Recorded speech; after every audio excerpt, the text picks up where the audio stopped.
What's up, y'all? It's your boy Big C, and today we're back here with the second part of my 5-part mini-series where we're ranking the top 10 players at each position in the NBA, and today we're ranking the top 10 shooting guards. Right now, guys, we're on a road to 100 subscribers, so if you guys enjoy seeing NBA content like this multiple times a week, leave a sub down below and let me know down in the comments what you guys think about this video. Before we talk about anything else, let's get into the list. Before we hop into the official top 10, I wanted to mention a couple players in the league that I just thought were too good of shooting guards to go unmentioned on this list. And Drew Holiday, Fred VanVleet, Marcus Smart, and Victor Oladipo. These 4 shooting guards are all very, very good players for their respective teams. And I thought that these players were just too talented to go absolutely unmentioned on this list. Starting off at number 10, I have the young bull from the Cleveland Cavaliers, Collin Sexton. So far this season, Collin Sexton has just been an absolute scoring machine and has had a breakout season so far, averaging over 23 points per game, 3 rebounds and 4 assists, while shooting extremely efficient for the field at 48% from the field, 41% from the three-point line, and over 80% from the free throw line. Sexton, along with his backcourt member and Darius Garland, have both had very great seasons so far for the Cleveland Cavaliers this season, and Collin Sexton has easily been the best player on the Cavaliers this season and has given the team hope for their future as a franchise. Coming in at number 9, I have the rising star for the Oklahoma City Thunder, Shay Gilders-Alexander. When Sam Presti and the Oklahoma City Thunder decided to end the era and begin rebuilding in Oklahoma City, they chose Shay Gilders-Alexander as their player to rebuild around. And this season, Shay Gilders has looked like a perfect pick because he's been playing absolutely fantastic, averaging 23 points per game, 6 rebounds, and 7 assists, while shooting 51% from the field, a career-high 38% from 3 and 77% from the line. Along with these offensive stats, Shay Gilders is also a very solid defender, and along with players like Al Horford and Lou Dort, the Thunder have just refused to lose every game possible this season, and they've been competitive in most of the games they've played, and they haven't been a bad team so far this season, although they may have one of the least talented rosters in the league. Coming in at number 8, we have the probable first-time All-Star for the Eastern Conference this season, and the Chicago Bulls, Zach LaVine. Zach LaVine, although he doesn't provide much defense, has just been on absolute offensive tear to begin the season. And although the Chicago Bulls don't have a great record thus far, Zach LaVine has just been absolutely phenomenal, averaging 28 points per game, 6 rebounds, and 5 assists, while shooting 52% from the field, 43% from the three-point line, and 85% from the free throw line. Zach LaVine is one of the most talented scorers that we have in this league, and although his defense is one of the worst in the NBA, I thought that his offense was just too talented to leave off this list, and that's why I have him here at number 8. Coming in at number 7, I have the Phoenix Suns former All-Star in Devin Booker. Along with players like DeAndre Ayton and Chris Paul, this season on the Phoenix Suns, Devin Booker has led the team to being one of the top teams in the Western Conference, while averaging very solid stats, although his scoring has been down from former seasons because of the additions of players like Chris Paul and Jay Crowder. Nonetheless, this season Devin Booker has been averaging a absolutely fantastic 25 points per game, 4 rebounds, and 4 assists, while shooting 49% from the field, 36% from the three-point line, and 82% from the free throw line. Although Devin Booker's scoring might be down a little bit from seasons in the past, Devin Booker is still one of the most impactful and best players in the league, along with being one of the best young players in the league. And Devin Booker's skill and success so far this season has him here at number 7. Coming in at number 6, I have Damian Lillard's backcourt partner in CJ McCollum.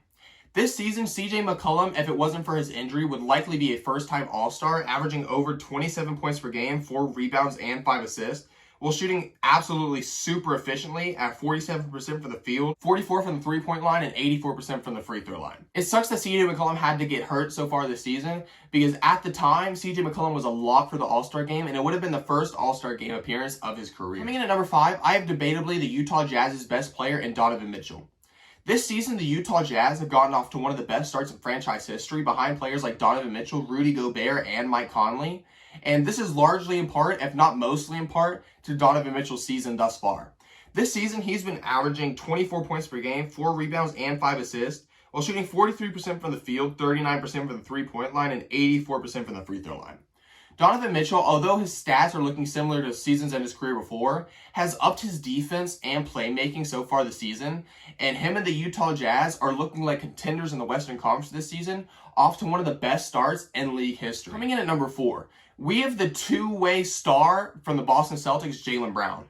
It is no secret that Jaylen Brown is one of my favorite players in the NBA because of his amazing offense and defense. But so far this season, Jaylen Brown has had the absolute best season of his career.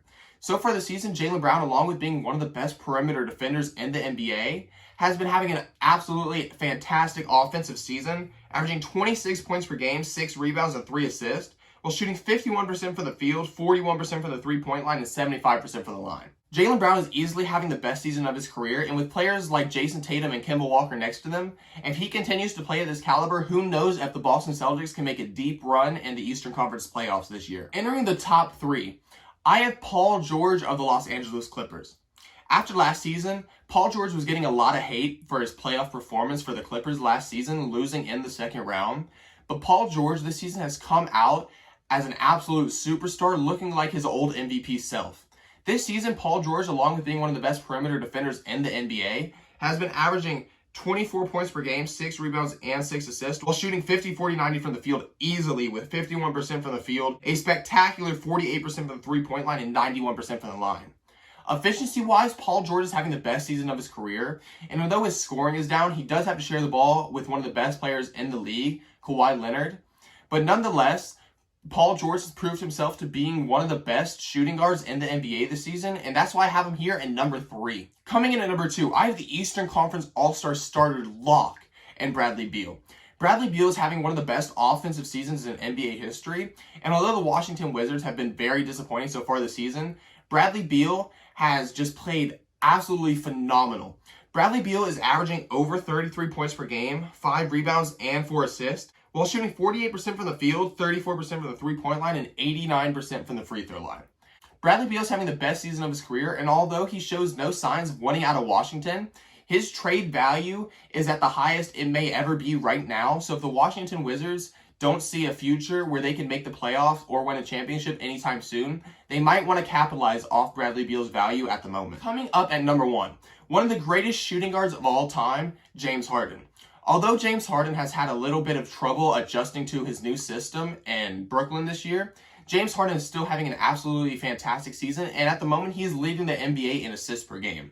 This season he is averaging 23 points per game, 9 rebounds, and 12 assists, while shooting very efficiently at 49% from the field, 40% from the three-point line, and 90% from the line.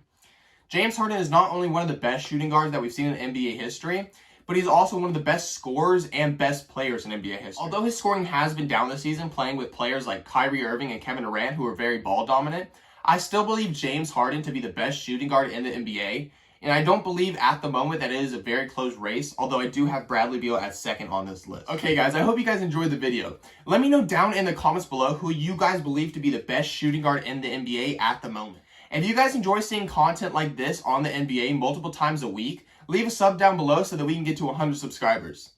I'll see you guys next time with my top 10 small forwards in the NBA. And this is your boy Big C.